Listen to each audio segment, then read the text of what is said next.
हुकूमत 27वीं आइनी तरमीम पास करवाने की बहुत जल्दी में है और उसके अंदर मुख्तलिफ जो तजावीज़ हैं उसको हुकूमत के मुख्तलिफ लोग तो बता रहे हैं कि आइन को मजबूत करने के लिए बहुत ज़रूरी है, लेकिन उसकी आप तफसील पढ़ें तो बज़ाहिर तासुर यही मिलता है कि ज़्यादा कंट्रोल करने के लिए सिस्टम के ऊपर एक सेंट्रलाइज्ड अथॉरिटी कायम करने के लिए ये तरमीम तजवीज़ की जा रही है।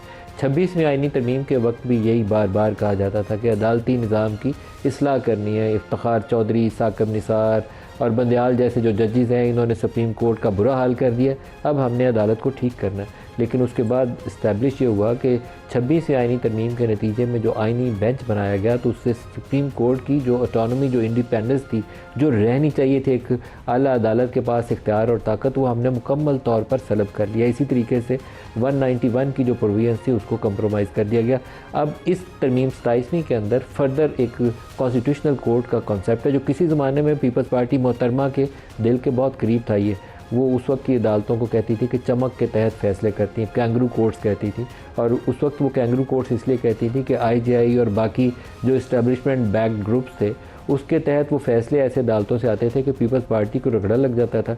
और नवाज़ शरीफ साहब इस्टेब्लिशमेंट के जिस ज़माने में करीब होते थे, क्योंकि 2-2 3-3 साल के साइकिल थे, कभी वो करीब होते थे, कभी वो जेल में या पाकिस्तान से बाहर होते थे, तो उस वक्त उनको वो अदालतें सपोर्ट करती थी। तो वो कैंगरू कोर्ट्स उसको भी उन अदालतों को कहती थी। उस वक्त आइनी अदालतों का भी तस्वर वो लेकर आई कि ये होना चाहिए ताकि एक आम आदमी तक इंसाफ मिले, जो असल केसेस हैं वो सुने जा सकें।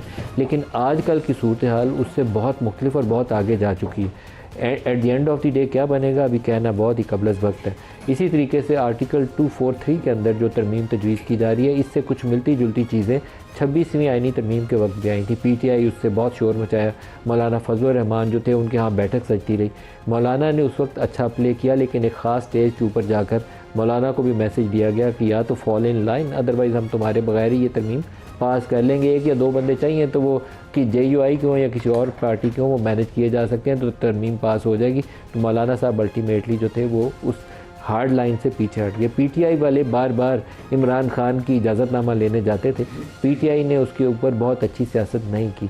उन्हें पब्लिकली कुछ इश्यूज़ के ऊपर पोजीशन लेनी चाहिए थी, जिसमें आइनी बेंच के ऊपर भी उन्हें पोजीशन इख्तियार करते हुए अंदर एक फ्रीक बनना चाहिए था। लेकिन वो पहले तो मुशावरत में शामिल रहे, मौलाना के ज़रिए मिलते भी रहे, आते भी रहे, जाते भी रहे, फाइनल स्टेज पर पीछे हट गए।